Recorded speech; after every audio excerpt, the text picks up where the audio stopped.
Good morning students, very warmful welcome in video lecture series 9th English medium GT Sheet Vidyalay year 2020-21.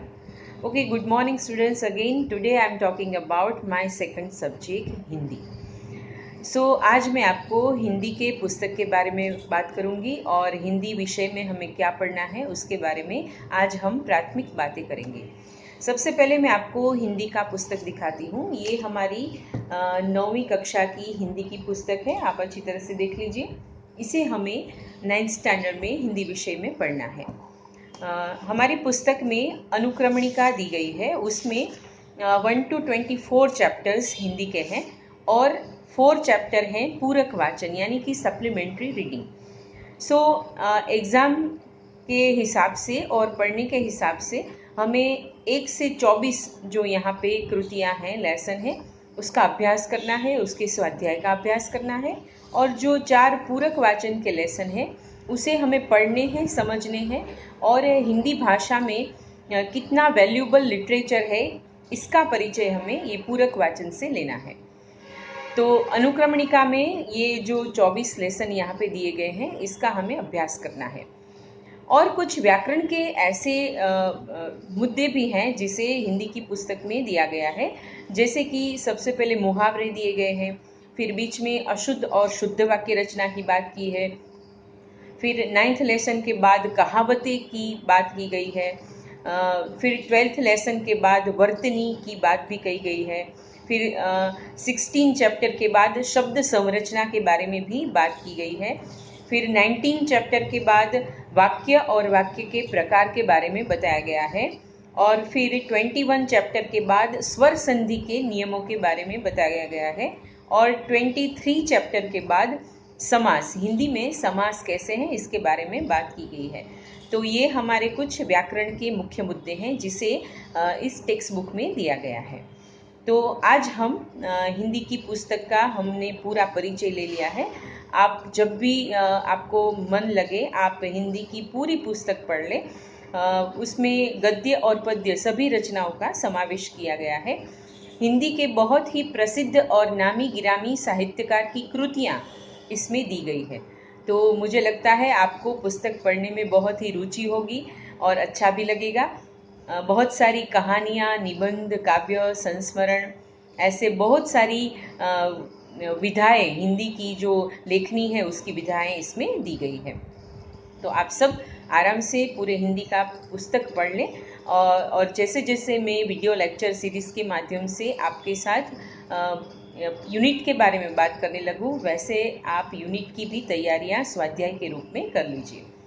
तो ये हमारा पूरा पुस्तक परिचय था। सभी 24 चैप्टर्स कंपलसरी हैं और सभी को हमें पढ़ना है और बाद में पूरक वाचन के बारे में भी जब भी हमें समय मिलेगा हम आपसे बात करते रहेंगे। और एक चीज़ आप अभी से ध्यान में ले लें, पूरक वाचन के जो 4 यूनिट है आप जब भी आपको अच्छी तरह से समय मिले आप पढ़ लेना। पढ़ते समय एक चीज़ का ध्यान रखना कि हिंदी में ऐसे बहुत सारे वर्ड्स है जो हिंदी भाषा की विशेषता है और हिंदी की शोभा बढ़ाते हैं। तो जैसे जैसे आप काव्य एवं गद्य पाठ पढ़ने लगेंगे वैसे वैसे आपको हिंदी भाषा का माधुर्य दिखाई देगा और हमारी राष्ट्रीय भाषा है इसलिए इसका एक अनूठा महत्व है, तो वो भी आपको दिखाई देगा। तो आप सब विद्यार्थियों को फिर से अनुरोध है कि आप एक बार टेक्स्ट बुक ज़रूर पढ़ लें। आज हम बात करेंगे चैप्टर 1 आराधना के बारे में। बसंत बापट नामक एक कवि हैं, बहुत ही प्रख्यात और सुप्रसिद्ध कवि है हिंदी साहित्य के, जिन्होंने ये काव्य लिखा है आराधना। हिंदी विषय में भी एक बात का ख्याल रखना है कि जब भी यूनिट पढ़े सबसे पहले उसका इंट्रोडक्शन पैराग्राफ यानी कि जो परिचय दिया गया है वो पढ़ लें, उसके बाद शब्दार्थ और टिप्पणी भी पढ़ लें, उसके बाद काव्य एवं कृति को पढ़ें।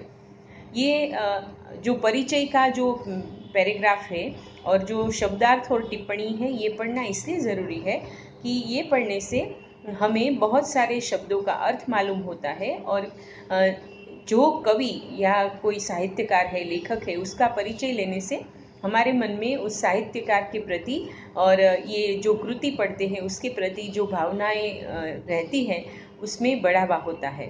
हमें बहुत ही गौरव होता है कि हमारी राष्ट्रीय भाषा के साहित्य में ऐसे बहुत ऐसे श्रेष्ठ कवि एवं लेखक हैं।